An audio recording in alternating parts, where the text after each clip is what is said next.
नमस्कार, मी प्रसन्न जोशी. आपण पाहताय झिरो आवर. भारत सध्या कोणत्या परिस्थितीतून चालला आहे हे आपण सगळे जाणतो. काश्मीरमध्ये पहलगाममध्ये जो हल्ला झाला आणि त्यात जे मृत्युमुखी पडले ते प्रत्येक व्यक्ती आपल्या घरातली आहे अशी आपल्या सगळ्यांची भावना आहे. आणि जेव्हा आपण म्हणूया तेव्हा फक्त महाराष्ट्र नाही, महाराष्ट्रात जे गेलेले आहेत, भारतातल्या ज्या विविध राज्यातून हे व्यक्ती गेलेले आहेत त्या सगळ्यांच्या वेदनेमध्ये आपली सहवेदना आहे. आपल्याला सुद्धा ते दुःख जाणवू शकतं. हे झाल्यानंतर केंद्र सरकारनं आता कठोर पावलं उचलायला सुरुवात केलेली आहे. पाकिस्तानला सुरुवातीला तरी ज्याला राजनयिक मार्ग म्हणूया, डिप्लोमॅटिक मार्गानं पाकिस्तानची कोंडी करण्याचे प्रयत्न सुरू झालेले आहेत. मग तो सिंधू पाणी वाटपाचा करार मागे घेणं, त्याच्यातून बाहेर होणं असेल, आपले अधिकारी परत बोलावणं असेल, अटारी बॉर्डर बंद करणं असेल आणि अनेक बाकीच्या गोष्टी आहेत. पण याही पलीकडे मोदी म्हणालेले आहेत की आता या दहशतवाद्यांची उरली सुरली जमीनही नष्ट करण्याची गरज आहे. जमीन हा शब्द त्यांनी वापरलेला आहे. जमीन हा शब्द त्या अर्थानं वस्तुतः भौगोलिक जमीन अशाही अर्थानं घेता येतो आणि त्याचप्रमाणे त्यांचे आधारभूत असणारे अड्डे, मदत केंद्र, रसद केंद्र या सगळ्यांच्या बाबतीत हा शब्द वापरला जाऊ शकतो. त्यामुळे भारत या बाबतीत फक्त शांत राहणार नाहीये, सर्जिकल स्ट्राईकच्याही पलीकडे आपण जाणार आहोत का, असे अनेक मुद्दे सगळ्यांच्या मनात आहेत. आणि त्याचप्रमाणे ही परिस्थिती नेमकी कशी असेल पुढे, भविष्यात नेमकं काय काय होणार आहे हेही मुद्दे लोकांच्या मनात येत आहेत. पूर्ण युद्ध होणार का, पीओके पुरता असणार का, सर्जिकल स्ट्राईक असणार का, पाकिस्तानबरोबर फुल स्केल वॉर होणार आहे का, आणि मग असं झालं तर चीन काय करेल, जगाचं याकडे कशा प्रकारे लक्ष असेल.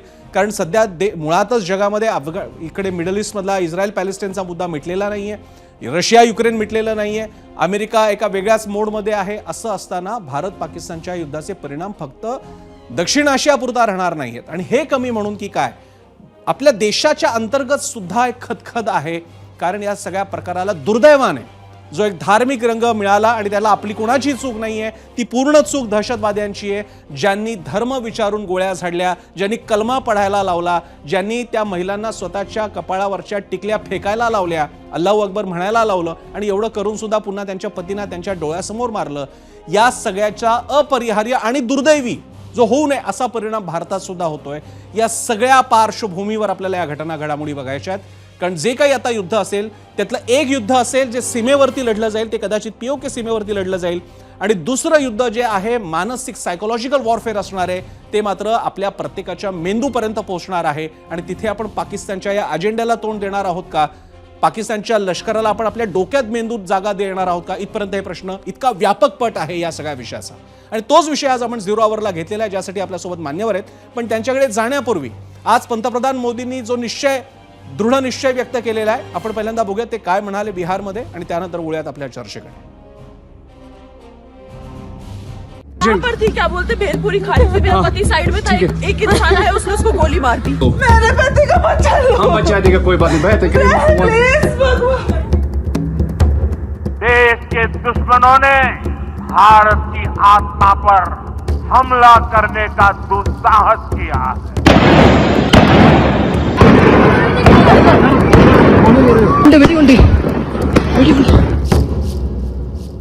उनकी कल्पना से भी बड़ी सजा मिलेगी.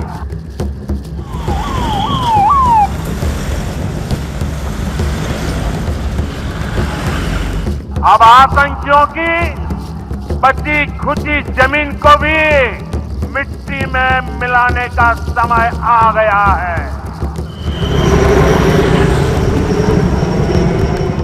140 करोड़ भारतीयों की इच्छा शक्ति अब आतंकी आकाओं की कमर तोड़ कर रहेगी.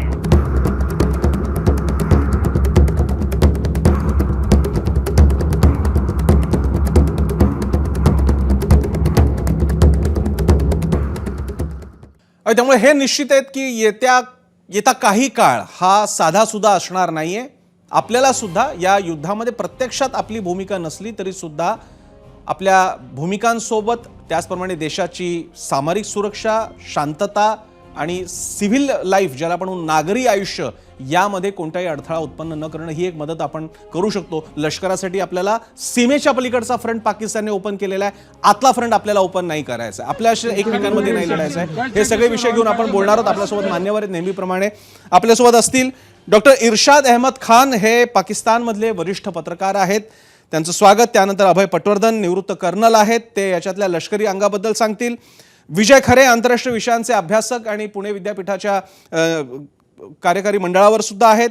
नितीन गोखले थोड्याच वेळात आपल्यासोबत असतील. त्यानंतर सरिता कौशिक एबीपी माझाच्या कार्यकारी संपादिका आपल्यासोबत असतील. मी सगळ्यांचं स्वागत करतो. डॉक्टर इरशाद यांना मराठी कळण्याचं काही कारण नहीं है. डॉक्टर इरशाद, मैं आपका भी इस्तकबाल करता हूं, स्वागत करता हूं एबीपी माझा के इस डिस्कशन में. थोड़ी देर में मैं आपके पास आऊँगा, उसके पहले मैं हमारी एडिटर सरिता कौशिक उनके पास जा रहा हूँ, उसके बाद मैं बिल्कुल आपके पास आने वाला हूँ. सरिता, चर्चेला एक चौकट देऊन सुरुवात करण्यासाठी काय सध्या मूड आहे देशाचा, कोणत्या दिशेने हे सगळं चाललेलं आहे, एक तुमचे ओपनिंग रिमार्क. प्रसन्न, खरंच नक्की काय मूड आहे देशाचा हा मला वाटतं जर सांगायचं झालं तर लोकांच्या मनामध्ये प्रचंड राग आहे. अगदी गल्लीपासून दिल्लीपर्यंत रागच नाही तर क्रोध आहे. उद्विग्न झालेले आहेत लोक. आणि सगळ्यात महत्वाचं म्हणजे मला वाटत नाही की लोकांना आता फक्त एक सर्जिकल स्ट्राईक करून लोकांचं समाधान होणार आहे. लोकांना आता प्रतिशोध हवा आहे. ज्या पद्धतीनं पाकिस्तान वेगवेगळ्या वेळेनं वेगवेगळ्या वेळी अशा पद्धतीचं कारवाया करत आलेला आहे ते बघता आता तरी लोक शांत बसणार नाही. कारण आता खूप जास्त झाला, खूप अतिरेक झाला असं म्हणावं लागेल. लोकांच्या मनात राजकारण जे काय करायचं असेल, जे होत असेल ते होत राहील, पण आता लोकांना प्रतिशोध. आणि सगळ्यात महत्वाचा म्हणजे हिंदू हा प्रचंड दुखावला गेलेला आहे. हिंदू लोकांच्या मनातला क्रोध, हिंदूंच्या मनातला राग हा आता फार प्रचंड प्रमाणात आपल्याला येणाऱ्या काळात सुद्धा दिसणार आहे. प्रसन्न, अर्थात ही एक विचित्र परिस्थिती आहे. यापूर्वी 26/11 झाला असेल हल्ला, त्याच्यापूर्वी कारगिल आपल्याला आठवतो, त्याच्याही मधल्या काळातले बॉम्ब्लास्ट सुद्धा आपल्याला आठवतात. राग होता, पण तो पाकिस्तान बद्दल होता, तिकडच्या शासन ISI बद्दलचा होता. भारतामध्ये अस्वस्थता पसरली नव्हती, पण यावेळी जे काही पाकिस्तानने केलेलं आहे त्याच्यामधल्या मात्र कंगोरे फार वेगवेगळे आहेत. मी पहिल्यांदा जाणार आहे पाकिस्तानमधले डॉक्टर इरशाद अहमद खान यांच्याकडे. विचित्र परिस्थिती आहे, वस्तुतः ते पाकिस्तानमध्ये आहेत, विषय नाजूक आहे आणि त्यांच्याशी आपल्याला बोलायचं आहे, पण त्याचवेळी पत्रकारितेची तत्व मात्र सोडायची नाहीत. आणि भारतीय असल्यामुळे जो मनातला राग आहे तो राग मनात ठेवायचा आहे, पण प्रश्न मात्र विचारायचे आहेत. मी डॉक्टर इरशाद अहमद खान यांच्याकडे जाईन. डॉक्टर खान, सबसे पहला सवाल तो मैं आपसे पूछूंगा कि ये पूरे वाकया के बाद पाकिस्तान में क्या हलचल है, वहां पे लोग क्या सोच रहे हैं? आप जैसे पत्रकार जो जर्नलिस्ट फ्रेटर्निटी से आते हैं, आपने भी इतने सालों से वहां पे जर्नलिज्म किया है, आप क्या सोच रहे हैं? आपका क्या वहां पे आपका स्टेट ऑफ माइंड क्या है? बहुत शुक्रिया जी. पहले तो मैं ये कहूंगा कि मैं जर्नलिस्ट नहीं हूँ, मैं पॉलिटिशियन हूँ और मुस्लिम लीग नून पाकिस्तान से मेरा ताल्लुक है जी. और मैं यहाँ का नेता भी हूँ इस्लामाबाद से जी. और दूसरी बात यह है कि जो कुछ कश्मीर में हुआ ये कुछ अच्छा नहीं हुआ. हम तो पहले से बहुत दिन से मैं आपके चैनल्स पे बैठता हूँ, तमाम चैनल्स पे बैठता हूँ और मैं ये कहता हूँ दहशतगर्दी अच्छी चीज नहीं है. दहशतगर्द अच्छा इंसान होता है ना जानवर होता है. दहशतगर्द सिर्फ दहशतगर्द होता है, उसका किसी जात किसी धर्म से ताल्लुक नहीं होता है. दूसरी बात, अब ये दहशतगर्दी तो खत्म होनी चाहिए खित्ते से और अमन होना चाहिए पूरी दुनिया में. दूसरी बात, जो आप दहशतगर्दी आपके चैनल हिंदुस्तान के फैला रहे हैं वो सबसे बुरी बात है. देखिए, आपके यहाँ दहशतगर्दी होती है, अभी होती भी नहीं है, अभी कोशिश करता है तो एकदम पाकिस्तान का नाम लेते हैं आप लोग और ISI का नाम लेते हैं और मेरी अजीम आर्मी का नाम लेते हैं जी. हमने कभी भी हम इतना मसाइल का शिकार हैं. मेरे बलूचिस्तान में कितने लोगों की शहादतें हुई, हमने आपका नाम नहीं लिया. हमने एक काम किया कि हमने दहशतगर्दों को मारा और दहशतगर्दी को खत्म करने का एक अज़म किया. मेरी तमाम फोर्सेस ने, मेरे आर्मी चीफ हाफिज आसिम मुनीर साहब ने, मेरे प्रेसिडेंट आसिफ अली जरदारी साहब ने, मेरे वजीर आजम मियां मोहम्मद शहबाज शरीफ साहब ने, हमने एक अज़म किया, मेरी तमाम फोर्सेस ने अज़म किया कि अब नहीं, अब सिर्फ दहशतगर्दी का खात्मा. लेकिन डॉक्टर इरशाद खान जी, मैं आपके ओपिनियन्स और बलूचिस्तान में क्या चल रहा है वो आपका अंदरूनी मामला है, उसके बारे में मैं कोई बोलने की राय नहीं रखता क्योंकि वो आपका अंदरूनी मामला है. और हालांकि आप इस तरह से दिखा रहे हैं कि बलूचिस्तान में भारत का, इंडिया का कोई रोल था. अगर मान के चले जो आप कह रहे हैं कि ऐसा कोई रोल था, तो क्या आपने कोई सबूत पेश किए? क्या आपने उसके बारे में जानकारी भारत से साझा की? क्या आपने किसी इंटरनेशनल ऑर्गेनाइजेशन के, यहाँ पे आप जहां पे हर रोज पाकिस्तान कश्मीर के बारे में बोलता रहता है, तो भैया बलूचिस्तान में भारत के इंटेलिजेंस ने या आर्मी ने कोई कोवर्ट ऑपरेशन किया, इसकी कम से कम एक बार कभी आपने कोई कंप्लेंट दर्ज करवाई थी? देखिए, मैंने अर्ज किया, आपने मुझे सुना नहीं फिर गौर से। जी। मैंने कहा कि हमारी इतनी शहादतें हुई, हमने आपका नाम नहीं लिया क्योंकि था हमने ही नहीं। दहशतगर्दों को मारा, दहशतगर्दी खत्म करने का नहीं है। सबूत दीजिए। आंसर है आपका अभी, आज भी सबूत, आज भी आपका रेंजर का जवान दहशतगर्दी की खातिर पाकिस्तान में दाखिल होता हुआ, मेरा बॉर्डर क्रॉस करता हुआ पकड़ा गया, आपके चैनल दिखा रहे हैं। देखिए, और आप लोग उसको शो ये कर रहे हैं कि वो गलती से पाकिस्तान में एंटर हो गया। आपका कलभूषण क्या करने आया था पाकिस्तान में, अभिनंदन क्या फूल बरसाने आया था मेरे पाकिस्तान। देखिए, हम इल्जामबाजी नहीं करते, हम तो ये कह रहे हैं कि हम दहशतगर्दी का खात्मा चाहते हैं, हम अमन चाहते हैं, शांति चाहते हैं, लेकिन हिंदुस्तान नहीं चाहता। हिंदुस्तान देखिए, एक आपके मुल्क में, आपका मुल्क नहीं है, वो कश्मीरियों का मुल्क है, मकबूजा कश्मीर है, कश्मीरियों का मुल्क है। जैसे बलूचिस्तान कश्मीरियों के आपका मुल्क नहीं में- है, जैसे नॉर्थ, जैसे सुनिए, खैबर सुनिए, पख्तूनख्वा आपका सुनिए। नहीं है, जैसे सिंध आपका नहीं है, वैसे ही बात कर रहे हो ना आप कश्मीर के बारे में। जैसे बलूचिस्तान आपका नहीं है, उसी तरह से बात कर रहे हैं ना आप कि कश्मीर हमारा नहीं है। देखिए, मकबूजा कश्मीर में एक दहशतगर्दी हुई, उसका इल्जाम आपने पाकिस्तान पे लगाया। हमने कहा चले, आपकी आदत है, आपको आदत करनी चाहिए ये। लेकिन साथ ही आपकी हुकूमत ने आप भी दहशतगर्दी शुरू की, फिर डिप्लोमेट के साथ छेड़छाड़ की, फिर पूरी दुनिया में शोर होगा किया कि पाकिस्तान का पता नहीं क्या कर देंगे।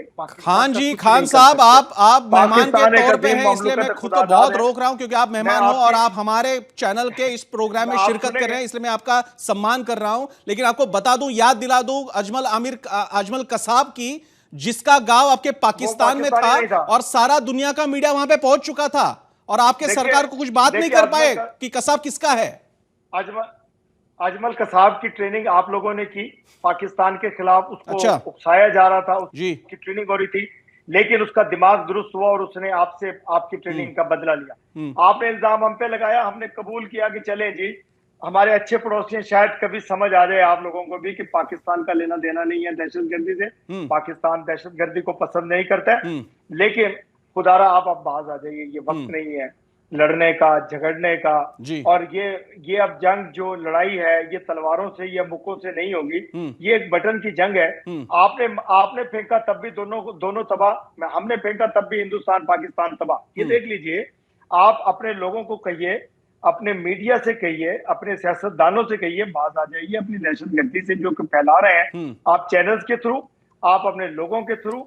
क्योंकि मैं डॉक्टर खान आपके जज्बे की दाद देता हूं कि जहां पे पूरी दुनिया आपके जो एटम बॉम्ब है, जिस बटन के बारे में आप बात कर रहे हो, उसके बारे में लेके दुनिया के बड़े बड़े थिंक टैंक चिंता और अपनी बात रख रहे हैं, यहाँ पे चिंता व्यक्त कर रहे हैं कि भैया पाकिस्तान के पास के ये जो न्यूक्लियर वेपन्स हैं वो अगर टेररिस्ट के हाथ में पड़ जाए तो क्या होगा। ऐसे रिपोर्ट्स हैं, आप गूगल करके देख लीजिए, और आप हमें बताएंगे कि भैया एक बटन का सिर्फ मामला है। इतना आसान नहीं होता जी, इतना नहीं होता। अगर पाकिस्तान में भी, भारत में, कोई हिंदुस्तान में गिरे न्यूक्लियर बम, हिंदुस्तान में गिरे या पाकिस्तान में, हवाएं दोनों तरफ से आती है, इतना आसान नहीं है।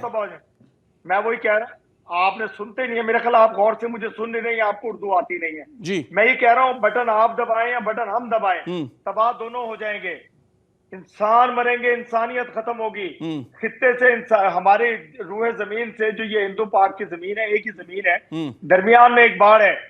मेरे अबाउदाद हिंदुस्तान से माइग्रेट करके आए, हिंदुस्तान आपको देकर के आए जी। हमने बड़े अमन के साथ, शांति के साथ हिजरत की, हमारे पेरेंट्स। डॉक्टर खान, आप आधी बात अच्छी रखते हो। डॉक्टर खान, एक ही बात मैं बीच में कहना चाहूंगा, आप आधी बात ठीक कर रहे हो कि आपके जो पुरखे थे वो हिंदुस्तान छोड़ के पाकिस्तान आए, ये बात बिल्कुल सही कही, लेकिन वही कहते हुए आप बीच में ही ऐसा डाल देते हो कि आपको हिंदुस्तान दे के आए।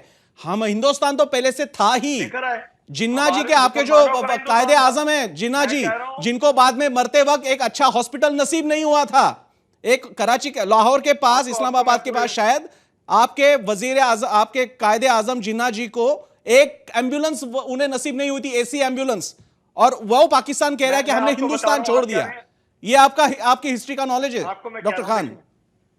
मेरी हिस्ट्री का नॉलेज ये है, मुझे ये बताइए जी कि पूरे हिंदुस्तान में हुकूमत मुसलमानों की थी या हिंदुओं की थी? मुझे सिर्फ इतना, उसके बाद ब्रिटेन आए, ब्रिटिश ने इस पे कब्जा किया, उसके बाद हम लोग आपस में इकट्ठे नहीं रह सके, क्योंकि दो नजरियाती जंग थी आपकी और हमारी। ये नजरियात सही नहीं थे, एक दूसरे से मिलते नहीं थे, हमारे ख्यालात मिलते नहीं थे, इसलिए हम लोग अलहदा हुए। हमारे कायदे आजम मोहम्मद अली जिन्ना ने और सर जी, आप हम जब कहते हैं तो याद रखिएगा, आप सिर्फ उन गिने चुने और शायद तबके जो भी 2 या 3 करोड़ मुसलमान होंगे जो पाकिस्तान चले गए उनके बारे में बात कर रहे हैं। आज भी हिंदुस्तान में शायद साउथ एशिया की, इंडोनेशिया की बात की सबसे बड़ी मुस्लिम पॉपुलेशन हिंदुस्तान में कम से कम 20-25 करोड़। तो आज भी आप जब बात करते हो तो आप एक माइनॉरिटी की बात करते हो, पूरे अगर साउथ एशिया की बात करें तो ठीक है, मैंने आपको, फिर भी आप मानोगे कम से कम मैंने आपको ज्यादा वक्त दिया और आप चूंकि आप यहां पे शरीक हो रहे हैं तो इसलिए मैं सबसे पहले आपके पास आया था। मुझे बाकी के गेस्ट के भी पास जाना पड़ेगा, उसके बाद मैं वापस आता हूं आपके पास। आप इतना, आप बिल्कुल ये याद रखिएगा, मैं आपको बिल्कुल वक्त दूंगा, मैं ऐसे नहीं करूंगा कि आपको लेके बाद में छोड़ दिया, बिल्कुल नहीं करेंगे, बिल्कुल पकड़ के रखेंगे। आप अपना प्रोग्राम कीजिए, मैंने किसी को टाइम दिया और दूसरे चैनल पे मैं वापस आता हूं आपके पास। अच्छा, फिर जाते वक्त सिर्फ एक सवाल डॉक्टर खान, एक आखिरी सवाल, क्योंकि शायद बाद में आप कब मिले मुझे पता नहीं, लेकिन एक आखिरी सवाल पूछ सकता हूं? जी जी पूछिए आप। बात यह है कि अब हिंदुस्तान ने पाकिस्तान के खिलाफ कोई डिप्लोमेटिक एक्शंस लेना शुरू किया है, जैसे कि सिंध का जो वाटर ट्रीटी था उसके बारे में हो या बाकी की और सारी चीजें जो अटारी बॉर्डर बंद करना वगैरह। तो सबसे इसमें बड़ी बात है जो 5 नदियों से आने वाला पानी जिसके ऊपर का कंट्रोल हिंदुस्तान का था, वो अब हम जो कारगिल के वॉर के दरमियान भी कभी किसी ने स्टॉप नहीं किया था, वो अब हुकूमत हिंदुस्तान अभी बंद करने वाली है। तो अब क्या करेगा पाकिस्तान? मैंने आपसे देखे, इसका मतलब आप उर्दू सही समझते नहीं। मैंने शुरू में ये कहा कि आप भी दहशतगर्दी कर रहे हैं, आप डिप्लोमेट तरीके से दहशतगर्दी कर रहे हैं, आप अपने मीडिया के जरिए, लेकिन आपको ये भी याद होना चाहिए ये पानी चाइना से होकर के आता है और चाइना ने पानी बंद किया तो आप बूंद बूंद को तरसेंगे। आपकी ये दहशतगर्दी पहले से हमें नजर आ रही थी जब मोदी सरकार ने डैम बनाना शुरू किए। हमें मालूम था कि एक दिन आएंगे, एक दिन आएगा कि किसी बहाने के जरिए आपकी हुकूमत, मोदी सरकार कोशिश ये करेगी कि पाकिस्तान का पानी रोक दिया जाए। आप नहीं रोक सकते क्योंकि एक मुआहदे के तहत आपका और हमारा एक मुआहदा हुआ है, उसके लिए वर्ल्ड बैंक भी गवाह है। आप बेफिक्र रहिए, जो कुछ आप कर रहे हैं, पूरी दुनिया अभी जिंदा है, पूरी दुनिया के लोग जिंदा हैं, बहुत सारे ममालिक हैं जो हिंदुस्तान की ये दहशतगर्दी देख रहे हैं। इस दहशतगर्दी से, मैं तो मुसलसल कह रहा हूँ, दहशतगर्दी से बाज आइए, हाथ मिलाइए अमन की तरफ, शांति की तरफ। जी वो हाथ मिलाया था, वो हाथ मिलाया था अटल बिहारी वाजपेयी, जो हमारे मरहूम अटल बिहारी वाजपेयी जो पीएम हो चुके थे, उन्होंने हाथ मिलाया था तो उनके पीठ में खंजर खोप दिया आपके मियां मुशर्रफ जी ने। तो वो याद है, बिल्कुल याद है पाकिस्तान की। लेकिन भी फिर भी मैं आपसे कोई दुश्मनी नहीं है, आपसे पर्सनल कोई दुश्मनी नहीं है। हमने आपको बुलाया, आप हमारे मेहमान इस चर्चा में, तो मैं आपका बिल्कुल यहाँ पे इतना भी इंसल्ट नहीं करूंगा। लेकिन बाकी की बात थोड़ा बलूचिस्तान और नॉर्थ वेस्ट जो फ्रंटियर प्रोविंस है, खैबर पख्तूनख्वा, वहां के लोगों से बात कर लेंगे, थोड़ा पंजाबी लोगों के बारे में भी बात करेंगे। पूरा पाकिस्तान तो पंजाबी ही चलाते हैं, वो सारी अलग अलग बातें। और रही बात ये हिंदुस्तान पे आप राज करें, तो ऐसा नहीं है। आखिरकार ब्रिटिशों ने, आपके इंफॉर्मेशन के लिए बता दूं, पाकिस्तान में बिल्कुल पढ़ाइएगा, मराठों से लिया था हिंदुस्तान, मुसलमानों से नहीं लिया था। बहुत बहुत शुक्रिया आपने। अगर आप पॉसिबल है तो चर्चा में जुड़े रहिए, इस डिस्कशन में जुड़े रहिए, मैं आपसे विनंती करूंगा। लेकिन अगर आप जाना चाहते हैं तो बिल्कुल आप फ्री हो जाने के लिए। मी बाकीच्या पाहुण्यांकडे जातो, आपल्याकडे आणखी काही पाहुणे आहेत त्यांच्याकडे सुद्धा मला जायचं आहे। पण त्यातला एक मुद्दा जो आता डॉक्टर खान सांगत होते हे मात्र इंटरेस्टिंग आहे। डॉक्टर खान असं म्हणतायत की वरून चीन याच्यावरती दबाव आणू शकतो, जो सिंधू नदीचा करार ज्याच्यातून भारत बाहेर पडतोय त्याला चीन रोख लावू शकतं। त्यामुळे आता एक अंदाज आपल्याला येऊ लागला की भारत जर का पाकिस्तानच्या बाबतीत इतका कठोर होत असेल तर पाकिस्तानचा सगळ्यात महत्त्वाचा मित्र, सहकारी, धाव घेण्यासाठीचा देव हा चीन असणार आहे। आणि या बाबतीत पुढचा मुद्दा मी घेऊन जाईन। विजय खरे, अभय पटवर्धन आणि नितीन गोखले आणि सगळे आपल्यासोबत आहेतच, मी त्यांच्याकडे जाईन। पहिल्यांदा मी अभय पटवर्धन यांच्याकडे जातो। अभयजी, तुम्ही आता हे जे पाकिस्तानचे पाहुणे होते त्यांचं म्हणणं सगळं ऐकलंय, आपली प्रतिक्रिया? ते तद्दन खोटं बोलत होते। पाकिस्तानमध्ये खट्ट जरी झालं तरी ते भारताचं नाव घेतात नेहमी। जाफर एक्सप्रेसवर हल्ला झाल्यानंतर पाकिस्तानच्या विदेश मंत्र्यांनी सांगितलं होतं की ये तो हिंदुस्तान की कारवाई आहे। हे डॉनमध्ये छापून आलेलं आहे, हे PTIने PTTVने दाखवलेलं आहे, हे सगळीकडे सगळ्यांना माहिती आहे। कुठेही काही झालं की इंडिया कर रहा है, काही झालं की इंडिया कर रहा है। त्यांच्या तिथे जेव्हा कराचीवर हल्ला झाला उसके लिए इंडिया जबाबदार आहे। त्यामुळे पाकिस्तानचं हे जे रडणं आहे हे गेल्या 70 वर्षापासून चालू आहे आणि हे पुढेही चालू राहील, यामध्ये काही शंकाच नाही आहे। दुसरं म्हणजे त्यांनी जे सांगितलं की चीन आपल्यावर दबाव आणू शकतो सिंधू नदीच्या पाण्याकरता, अजिबात नाही. कारण सिंधू नदीचं पाणी जे आहे ते तिबेटमधून निघतं, ते फार आतमध्ये तिबेटच्या नाही आहे. बरं. आपलं जिथे अक्साई चीन आहे त्याच्या पलीकडपासनं सिंधू नदी निघते, त्यामुळे तिथे ते डॅम बांधू शकत नाहीत. आणि बांधला तरी तिथे ते नदी इतकी बारीक आहे की त्याचा काही फायदा होणार नाही. बरं. आणि तिबेटमध्ये ते लोक पाणी साठवून नाही ठेवू शकत. बरं. त्यामुळे हा त्यांचा जो भ्रम आहे, हा भ्रम असाच राहिला तर जास्त चांगला आहे आपल्याकरता. बरं. कारण भ्रमाचा भोपळा फोडणं फार सोपं असतं. ठीक आहे. मी तिसरी गोष्ट पटवर्धन सर, त्यांनी तुम्ही जी आपल्यासोबत सांगितलेली राहाच. आहे मला बराच वेळ इतर की- गेस्टकडे जाता आलं नव्हतं. विजय खरे सुद्धा आपल्यासोबत आहेत, सामाजिक विशेषज्ञ आहेत आणि सावित्रीबाई फुले पुणे विद्यापीठाच्या शैक्षणिक मंडळ कार्यकारिणी बोर्डवरती सुद्धा आहेत. खरे सर, आता साधारण स्थिती तुम्ही मागाशी सुद्धा चर्चा कदाचित ऐकली असेल. ते जे डॉक्टर खान बोलत होते त्याच्यावरनं काही गोष्टी लक्षात येतात की पाकिस्तान हा सगळा दहशतवादी हल्ल्याचं खापर भारतावर फोडण्याचा प्रयत्न करत आहे. 2, भारताच्या डिप्लोमॅटिक मेजर्सच्या बाबतीत ते अवलंबून आहे चीन काहीतरी यामध्ये मध्यस्थी करेल. आणि 3, जे आपण भारत करू पाहणार आहे, ज्याच्यामध्ये एक असं चित्र येते की भारत कदाचित सर्जिकल स्ट्राईकच्याही पुढे जाण्याचा विचार करू शकतो.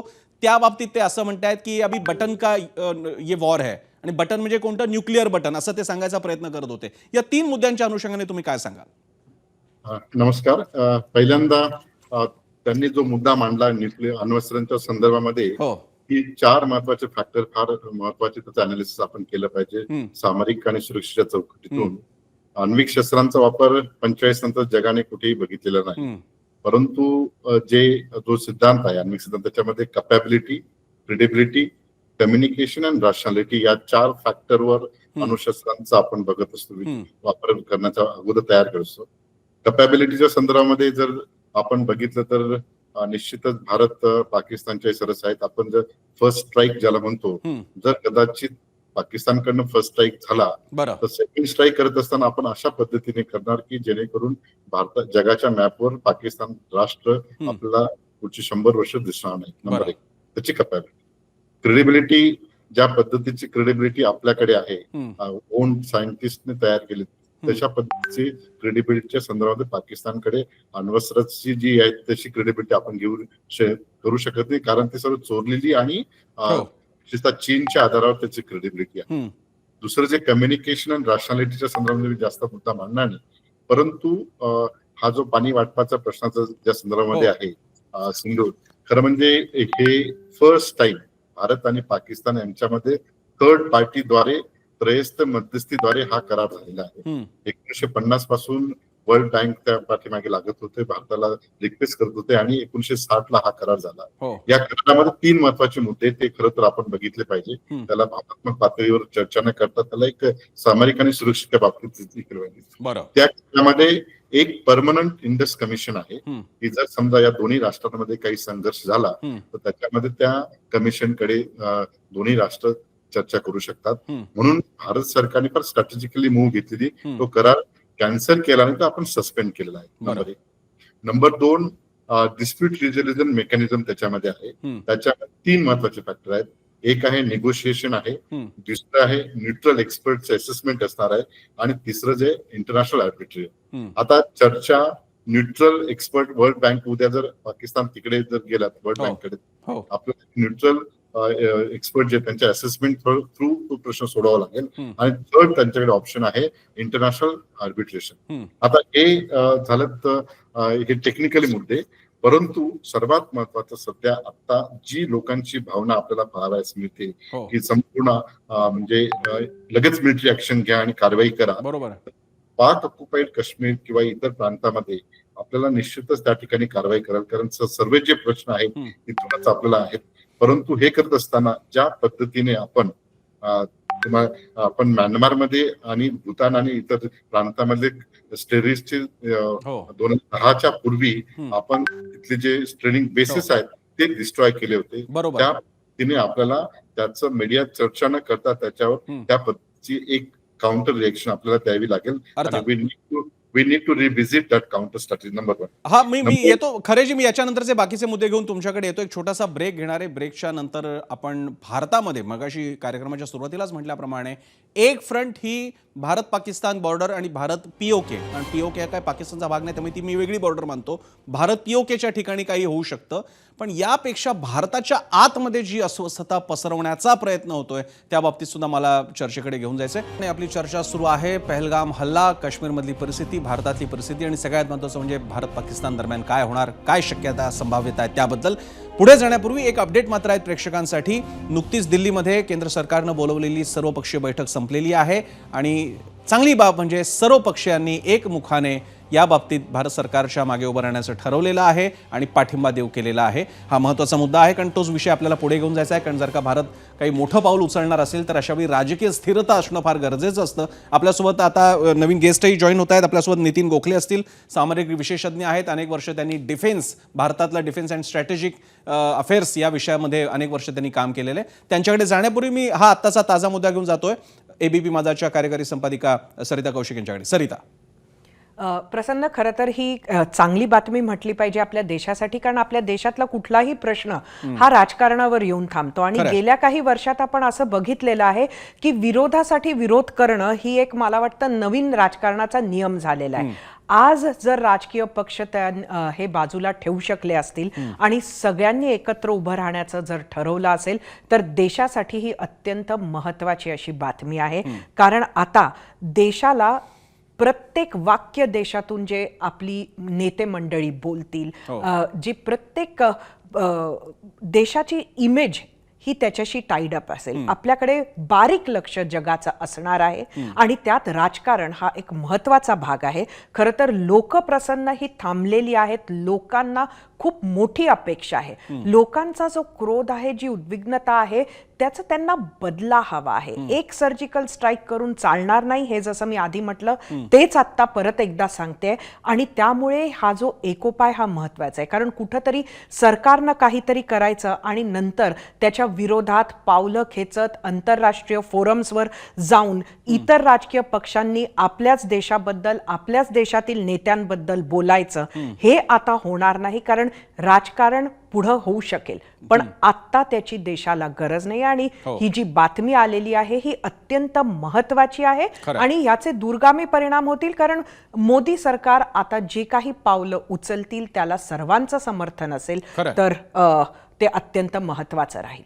अर्थात अतिशय महत्त्वाचं राहील. लोकशाही राष्ट्राला विशेषतः जेव्हा युद्धजन्य परिस्थितीमध्ये जावं लागतं त्यावेळी त्यामध्ये राजकीय स्थिरता ही पाठीमागे असणं फार गरजेचं असतं.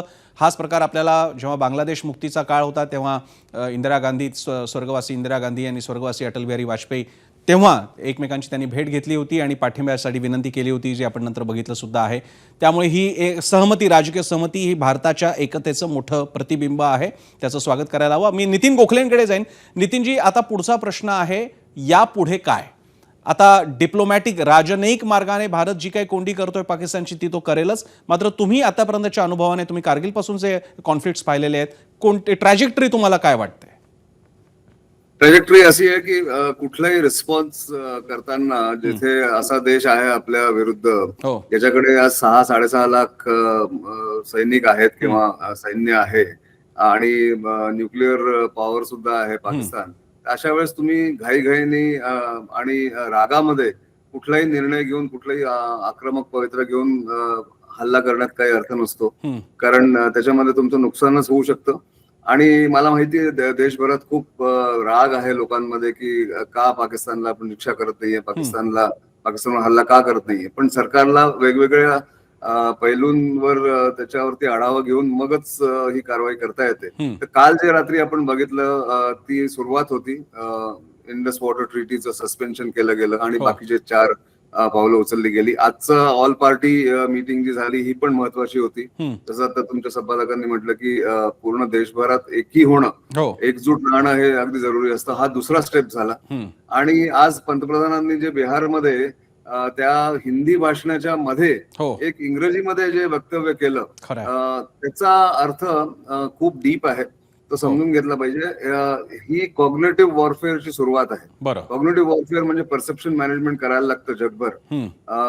71च्या युद्धामध्ये किंवा कारगिलच्या युद्धामध्ये आपले राजदूत सगळीकडे जाऊन त्या बाबतीत बोलत होते, पण आता इतके प्रकारचे सोशल मीडिया प्लॅटफॉर्म्स आहेत आणि पूर्ण जगाचं लक्ष भारताकडे असल्यामुळे पंतप्रधानांनी त्याचा फायदा घेऊन एक वॉर्निंग पाकिस्तानला आणि बाकीच्या आपल्या मित्र आणि शत्रू देशांना दोघांनाही दिलेली आहे की भारत इथेच थांबणार नाहीये आणि ही कारवाई पाकिस्तान सैन्याच्या विरुद्ध म्हणजे परपिट्रेटर्स ऑफ द अटॅक त्यांनी म्हटलं की आम्ही त्यांना शिक्षा करू. तर पुढची ट्रॅजेक्टरी हीच होणार आहे की एक कायनेटिक एक ऍक्शन जी असते एकच नाही ती वेगवेगळ्या प्रकारे होऊ शकते, सायमल्टेनियसली होऊ शकते.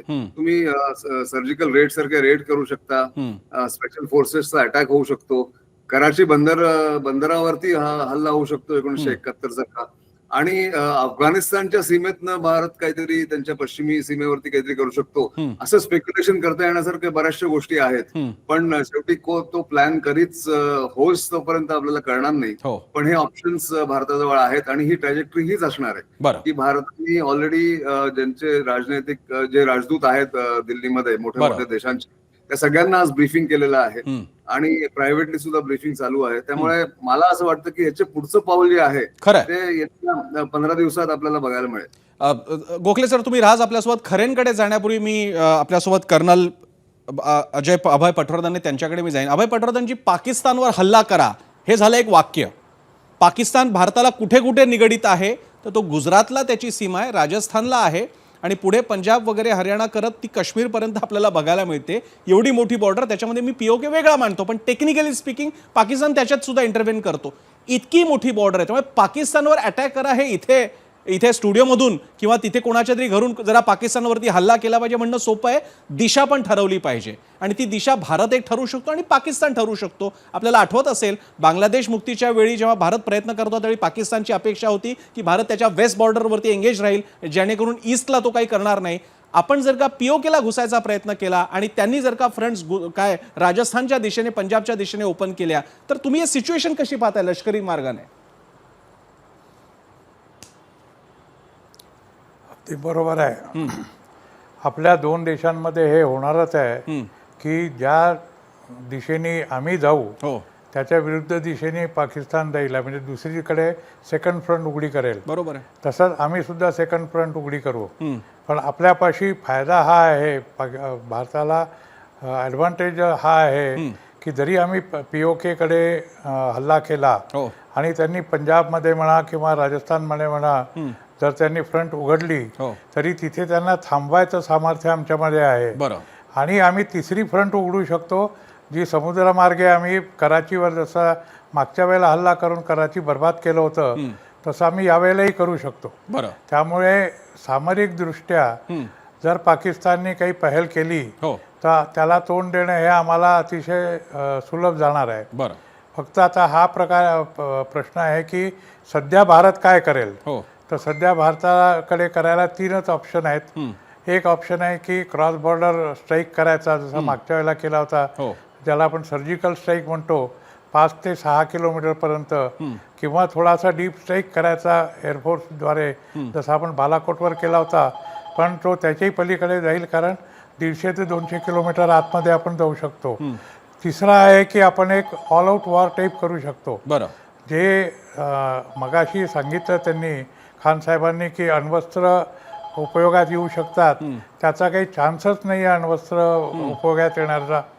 कारण ते जर झालं, अण्वस्त्र उपयोगात आली तर भारत पाकिस्तानला बेचिराग तर करेल, पण चीनचं जे तिथे इन्व्हेस्टमेंट झालेलं आहे $65 बिलियन ते पूर्णपणे नष्ट होईल.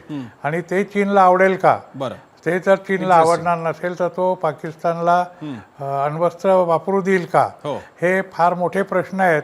तर ज्याला आम्ही इंग्लिशमध्ये बोलतो की you have to take a call when it comes. त्याप्रमाणे आपली तयारी पूर्ण आहे. बरोबर. त्यामुळे आपण जे पाहिजे ते करू शकतो.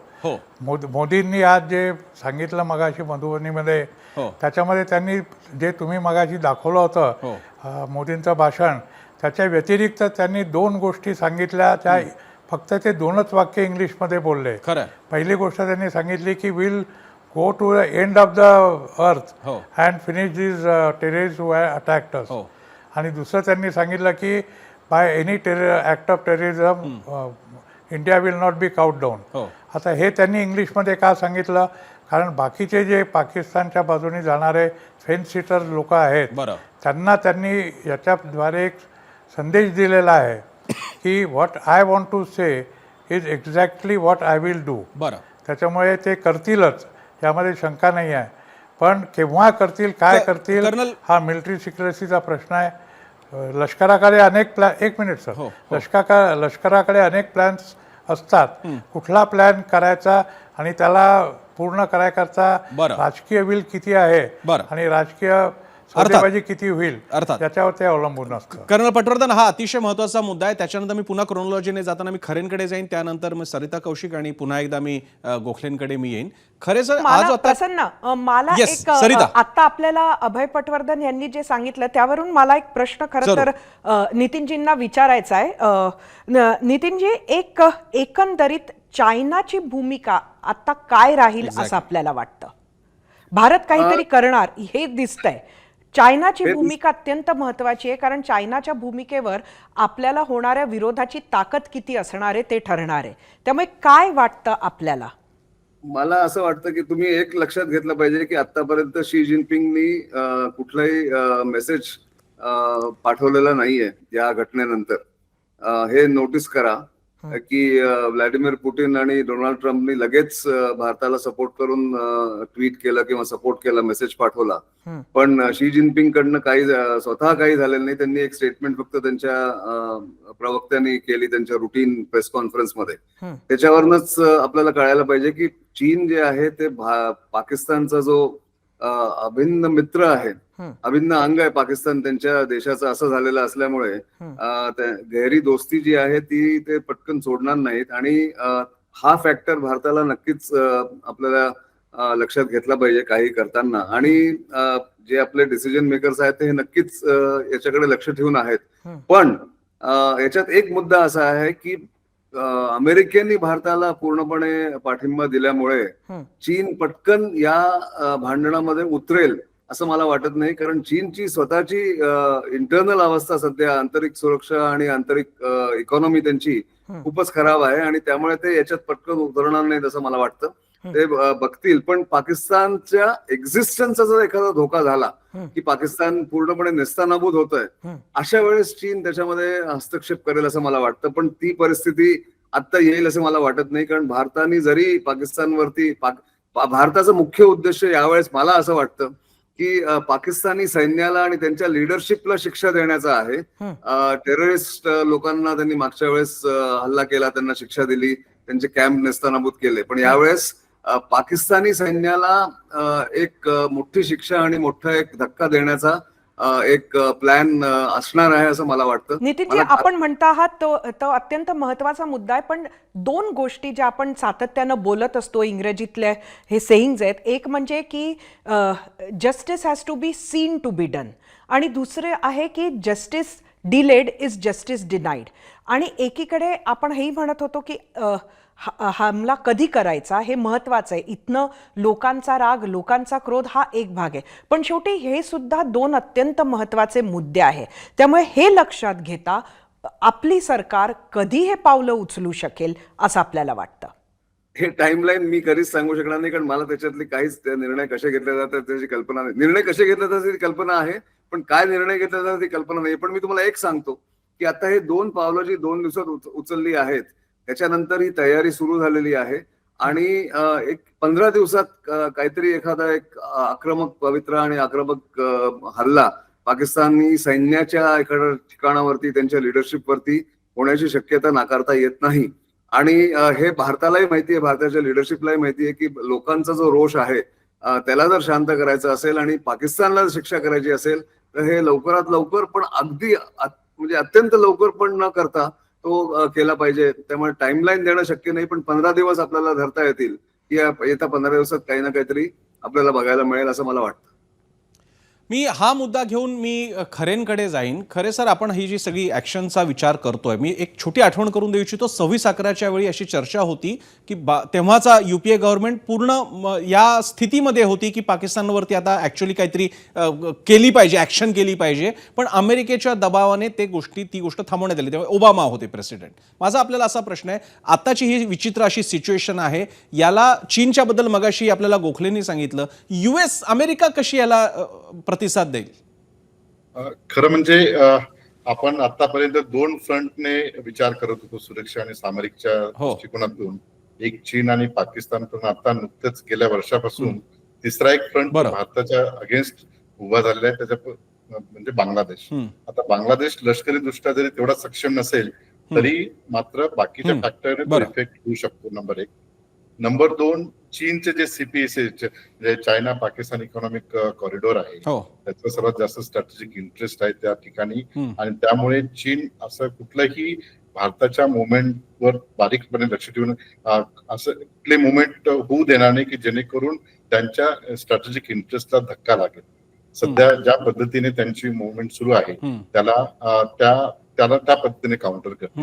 मला या ठिकाणी एक नमूद करायचं की हा हल्ला होईल, हल्ल्यानंतर त्याची रिएक्शन होईल, परंतु ज्या पद्धतीने कारगिल झाल्यानंतर ज्या पद्धतीने कारगिल रिव्ह्यू कमिटी झाली, तसंच जर पुलवामा झाल्यानंतर पुलवामा रिव्ह्यू कमिटी होऊन सिक्युरिटी मेजर्स कशा असल्या पाहिजेत, विशेषतः काश्मीरमध्ये, तर कदाचित ही घटना घडली नसती. म्हणजे आपल्याकडे इंटेलिजन्स जो समन्वयक आहे वा इंटरनल ज्या फोर्सेस आहेत त्याचा समन्वय जर झाला असता तर कदाचित ही घटना घडली नसती. अर्थात त्यावरही आपल्याला खरे सर, हा तुम्ही मुद्दा अगदी तुम्ही नसेवर बोट ठेवलेला आहे. कारगिलच्या वेळी हेच जे एका साध्या मेंढपाळाला कळलं ते आपल्याला का कळलं नव्हतं? 26/11च्या वेळी हेच की आम्हाला का कळलं नव्हतं? कारण अशा प्रकारच्या काहीतरी घडामोडी चालू आहेत याचे संकेत येत होते, आणि आता परत तोच मुद्दा आहे.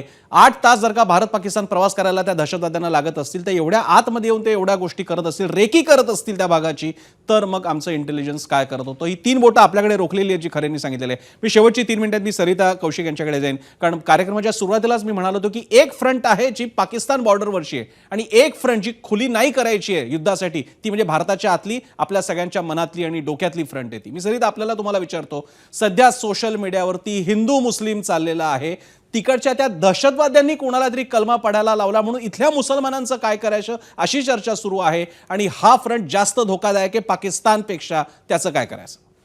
नक्कीच प्रसन्न, हा महत्त्वाचा विषय आहे. हा सोशल मीडियातही आहे आणि हा लोकांच्या मनातही असणार आहेच, कारण शेवटी लोक आहेत, आणि आपल्याला माहिती आहे की ज्या पद्धतीनं तिथं मारल्या गेली ती खास हिंदू वेगळे करून त्यांना मारण्यात आले, आणि त्यांच्या हिंदू आयडेंटिटीवर हा घाला आहे. आपण सातत्यानं ऐकत आलो आहोत, आणि सगळ्यांनाच आपल्या मनात कुठंतरी माहिती आहे की अशा पद्धतीच्या जेव्हा कारवाया होतात तेव्हा जसं एक इंटेलिजन्स फेल्युअर आहे, त्याचप्रमाणे कोणीतरी बॉर्डरच्या पार इकडं आलं आणि कोणाचीही मदत नसताना अशा पद्धतीची कारवाई करून गेलं, असं होत नाही. हे अशक्य आहे, हे कोणाच्याच बुद्धीला पटणारं सुद्धा नाही आहे. मात्र असं असताना आपल्या देशातली आजची जी परिस्थिती आहे ती वेगवेगळ्या कारणांनी खरं तर गरमच आहे असं म्हणायला पाहिजे होतं. एक हिंदू मुस्लिम दरी आहे, तिला नाकारता येणार नाही, कारण तीच सत्य परिस्थिती आहे. मात्र आता ज्या अनेक मुस्लिम नेत्यांनी, अनेक मुस्लिम समुदायांनी ज्या पद्धतीनं याला प्रतिक्रिया दिलेली आहे, ज्या पद्धतीनं हिंदूंबरोबर ते उभे आहेत, ते बघता खरं तर देशामध्ये आता एकतेची आपल्याला गरज आहे, एकोप्याची गरज आहे. आणि आपल्याच देशात हिंदू मुसलमान झालं तर त्याचा परिणाम हा फार वाईट होऊ शकतो, हे मला वाटतं प्रत्येकाला माहिती आहे. हा एक आत्ताचा एक राग असू शकतो, कारण त्याला एक मोठा इतिहास आहे. तो इतिहास नाकारून किंवा ते सत्य नाही हे म्हणून चालणार नाही, आणि त्यामुळे हिंदूंचा सुद्धा एक राग आहे. मात्र आपल्या देशात असं होऊ नये हे महत्वाचं आहे. दुसरीकडे एक लक्ष आपल्याला द्यावं लागेल की सोशल मीडियावर अशा पद्धतीच्या प्रतिक्रिया या येतच असतात प्रसन्न, त्या कोणाही बद्दल असो, कुठलीही घटना असो, लोकांना शिव्या देणं, ट्रोल करणं, एखादी बाजू मांडताना त्यातलं लॉजिक बाजूला ठेवून अटॅक करणं, ही एक प्रकृती आहे सोशल मीडियाची, आणि तीच आपल्याला आत्ता सुद्धा व्यक्त होताना दिसते. काही फार वेगळं होत नाहीये, पण जे सोशल मीडियावर होतंय ते आपल्या देशात आत्ताच्या क्षणी होऊ नये हे जास्त महत्वाचं आहे. अर्थात सरिता, आणि या सगळ्या दृष्टीने आपण सगळे प्रयत्न करतोय आणि म्हणूनच अशा द्वेषमूलक व्यक्तींच्या पेक्षा ज्यांनी जोडायचं काम केलं, आपले हिंदू नागरिक जसे मारले गेले त्याचप्रमाणे त्यांना वाचवण्यासाठी जो घोडेस्वार होता, जो तिकडे घोड्याचा व्यवसाय करत होता, जो काश्मीरी मुस्लिम होता, त्याने सुद्धा गोळी झेलली, हेही लक्षात ठेवूया. आणि हेही लक्षात ठेवूयात की त्यांना मारण्याची आता भाषा ओएसी सुद्धा म्हणतात की त्या लोकांना मारा, त्यांच्या घरात घुसून त्यांना मारा. या बाबतीत मात्र भारतीय म्हणून एक राहायला आपल्याला काहीच हरकत नाही. आपण ती आता एकी दाखवूयात. सगळ्या विरोधी पक्षांनी दाखवलेली, आता जबाबदारी नागरिक म्हणून आपल्या सगळ्यांची, आपण ती एकी दाखवूयात आणि सरकारच्या मागे आणि या निर्णयाच्या मागे भक्कमपणे उभे राहूयात. या कार्यक्रमाला सगळ्यांनी वेळ दिला. अभय पटवर्धन, विजय खरे, नितीन गोखले आणि पाकिस्तानचे जे पाहुणे आले होते ते निघून गेले, पण आपण मात्र एखाद्याने आपल्याला आमंत्रणावर आला असेल तर आपण त्यांना अपमान करत नाही. त्यांचे सुद्धा आभार, जरी ते इथे नसले तरी, पण त्यांना सुद्धा ज्या गोष्टी सांगायच्या होत्या त्या आपण त्यानिमित्तानं सांगितलेल्या आहेत. एबीपी माझा, उघडा डोळे बघा नीट.